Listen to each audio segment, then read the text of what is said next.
प्रधानमंत्री मोदी ने army, navy, air chief और सीडीएस को बोला है कि आपको जैसा ठीक लगता है आप करिए। I don't understand. पूरी मीडिया को इकट्ठा कर रहा, बोला इंडिया अटैक करने वाला है। इनके होश उड़ गए दोस्तों। ये कह रहे हैं हम ये कर देंगे, न्यूक्लियर मार देंगे, पानी अगर नहीं बहा तो खून बहेगा, लाशों का ढेर लग जाएगा। एक मंत्री कहता है कि हम इतने हिंदू मारेंगे कि उनके क्रियाक्रम के लिए लकड़ियां कम पड़ जाएंगी। और जिस बंदे को लड़ाई लड़नी है वो कहां है किसी को नहीं पता। वो 5 दिन से गायब है। मेरा आर्मी चीफ अपने ऑफिस में।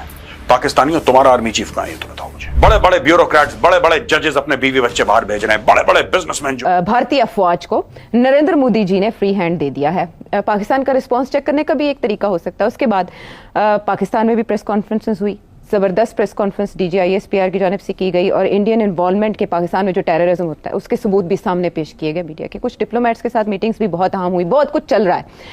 लेकिन कुछ एनालिस्ट ये समझ रहे हैं कि भारत पसपा हो गया है और जंग के खतरात। कई बार देख चुके होंगे, पूरी मीडिया में ये फ्लैश हो रही है, सोशल मीडिया में फ्लैश हो रही है। दोस्तों, इसी फोटो को लेकर आज हम बात करेंगे। हैं कौन कौन? देखिए, ये तो प्रधानमंत्री जी हैं, मोदी जी, इनको सब जानते हैं। ये राजनाथ सिंह जी हैं, defence minister. This is the national security adviser Shri Ajit Doval साहब।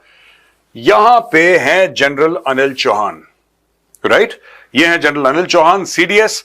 यहां पे बैठे हैं एडमिरल दिनेश त्रिपाठी, ये चीफ ऑफ नेवल स्टाफ हैं। ये air chief marshal AP Singh हैं, he is chief of air staff.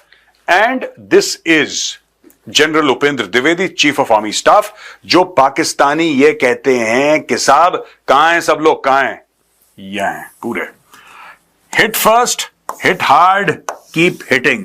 ये मोदी जी ने स्टोरी समझा दी और बोला है कि साहब हम आपको कहते हैं कि आपको जो ठीक लगे आप करो, राइट? दोस्तों, इसके बारे में हम डिस्कस करेंगे कि जो फ्री हैंड के बारे में मीडिया बात करती है, आखिर ये फ्री हैंड है क्या? इससे होता क्या है? इससे होता क्या? ये फ्री हैंड है क्या? आज मैं आपको फ्री हैंड के बारे में बताऊंगा। चलिए अगली स्लाइड पे चलते हैं। अब दोस्तों, ये एक किस्म की वॉर काउंसिल है, राइट? इसके पहले कैबिनेट कमेटी ऑन सिक्योरिटी की मीटिंग्स हो चुकी हैं, 2 बार हो चुकी हैं। अब ये जो वॉर काउंसिल बैठी है, यहां पे लोगों ने अपना प्लान प्रेजेंट करा।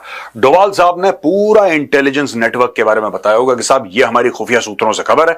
और दोस्तों, आप ये मत सोचना कि इस कमरे में यही लोग बैठे हैं। Never make the mistake of thinking कि यही लोग हैं। इनके पीछे भी 1-2 लोग बैठे होंगे। एंड मैं 100% कह सकता हूं इस कमरे में चीफ ऑफ रॉ भी होंगे। उनकी शक्ल नहीं दिखाई जाती आमतौर से मीडिया पे, वो कहीं बोलते दिखाई नहीं देते, लेकिन वो बैठे होंगे। और भी लोग बैठे होंगे, कैबिनेट सेक्रेटरी यहां पे बैठे होंगे। यहां पे बड़े अहम जो टॉप डिसीजन मेकर्स हैं इस देश के, जैसा मैंने बताया, चीफ ऑफ रॉ हैं, he would be there, the cabinet secretary would be there, everybody would be there. But चेहरे सिर्फ इन लोगों के दिखाए गए हैं क्योंकि उनका काम है पीछे से, खुफिया तरीके से आराम से काम करना, पीछे से इंफॉर्मेशन देना। और यहां पे पूरी ब्रीफिंग हो रही है। यहां पे मोदी जी कहते हैं मैं तुम्हें फ्री हैंड क्या होता है दोस्तों? देखिए, PM's free hand to forces to decide timing target to respond to JNK attacks. Sources, प्रधानमंत्री नरेंद्र मोदी ने चेयर करा top level security meeting in Delhi following the Pahalgam terror attack, signalling a shift in posture. During a high-level meeting with Defense Minister Rajnath Singh, National Security Advisor Ajit Doval, Chief of Defense Staff General Anil Chauhan, and the 3 service chiefs, the Prime Minister said they have complete operational freedom to decide on the mode, targets and timing of our response. समझ गए दोस्तों आप? यानी कि प्रधानमंत्री मोदी ने army, navy, air chief और CDS को बोला है कि आपको जैसा ठीक लगता है आप करिए। यानी कि एक दायरा होगा, कुछ रेड लाइंस होंगी दोस्तों। ऐसा नहीं है कि आपने 9 पैरा को बोला कि तुम लाहौर पे चढ़ दौड़ो। I am not talking about that scenario. I am saying that जो रिटेलिएशन करना है at a tactical level, at an operational level, ये लोग करेंगे। एट अ स्ट्रेटेजिक लेवल भी होगा, लेकिन कैसे करना है, क्या करना है, इन्होंने किसी भी डेमोक्रेसी में दोस्तों जो पॉलिटिकल लीडरशिप होती है उसके अंडर होती है आर्म्ड फोर्सेस। पाकिस्तान में ऐसा नहीं है। पाकिस्तान में political leadership is under control the armed forces. लेकिन हर एक डिसेंट डेमोक्रेटिक कंट्री में ऐसे ही होता है।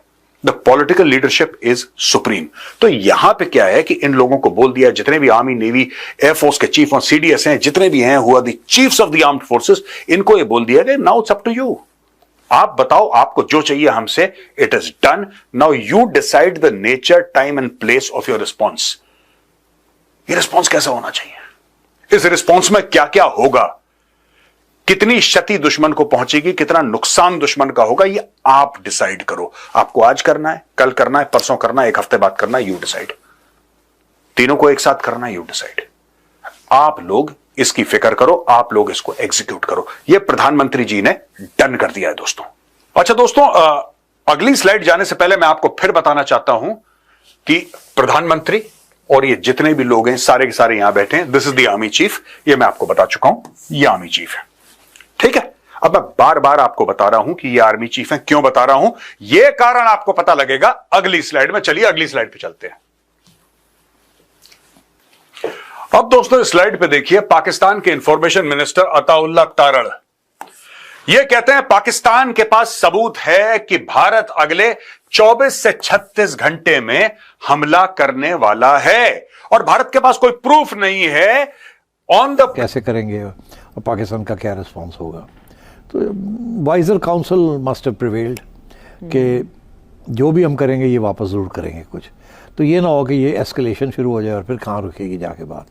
और क्योंकि हमारी तरफ से पहले दिन से ये कह दिया गया था कि हम फुल रेंज ऑफ स्पेक्ट्रम, हमारे पास जो पावर है वो इस्तेमाल करेंगे अगर हमें एग्जिस्टेंशियल थ्रेट हुई इंडिया से। उसके बाद मैंने भी आके पता ही है टीवी पे जाके, इंडिया की टीवी पे जाके कुछ बता दिया कि जी एग्जिस्टेंशियल थ्रेट क्या होती है। एक तो ये कि आप अगर आज़ाद कश्मीर लेना चाहेंगे तो, एक तो ये कि अगर आप कराची पोर्ट को ब्लॉकेड करेंगे तो, और तीसरा ये पानी बंद करेंगे तो फिर न्यूक्लियर वेपन्स इस्तेमाल होंगे। और इसीलिए क्योंकि हमने तो फर्स्ट स्ट्राइक साइन ही नहीं किया हुआ।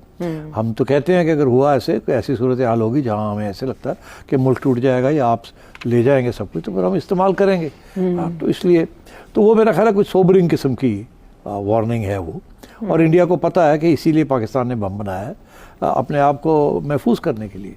और ये भी पता है सबको कि इंडिया ओवरवेलमिंगली सुपेरियॉरिटी है, 1:10 की इकोनॉमी की सुपेरियॉरिटी और इसी तरह आर्म फोर्सेस की भी है। तो इस किस्म के ख्यालात थे। मगर अब हुआ यही है कि 7 दिन हो गए हैं मेरा ख्याल है, और अभी तक कोई जवाब इंडिया की तरफ से कोई कार्रवाई नहीं हुई। 9 दिन हो गए। मगर इसके अंदर जो बात आपने कही कि उनको सपोर्ट नहीं मिली, इंडिया इसलिए उनकी कोशिश थी कि उनको इंटरनेशनल कम्युनिटी से सपोर्ट मिल जाएगी, क्योंकि उन्होंने पहले दिन ही पाकिस्तान पे इल्ज़ाम लगा दिया था। और उनका जो इल्ज़ाम था उसका बेसिस यही था कि पहले भी पाकिस्तान करता रहा, तो अब भी पाकिस्तान कर रहा है, तो चलो सारे मान जाएंगे और एकदम पाकिस्तान को कंडेम करने लगेंगे। फिर जब वो कंडेम करेंगे तो हमारे लिए आसान हो जाएगा अटैक करना। मगर क्योंकि कंडेमनेशन आई नहीं और लोगों ने ये शक करना शुरू किया कि इंडिया शायद ये फॉल्स फ्लैग ऑपरेशन है या शायद कोई लोकल्स ने किया है विदाउट पाकिस्तानी इन्वॉल्वमेंट, राइट, ठीक है। तो ये भी लोगों के ज़हन में था, इसीलिए किसी बैरूनी मुल्क ने पाकिस्तान के नाम नहीं लिया। उन्होंने ये ज़रूर कंडेम किया टेररिज्म को, और पाकिस्तान का नाम नहीं लिया। तो इसके साथ इंडिया मैं समझता हूँ बैकफुट पे चला गया। उसके बाद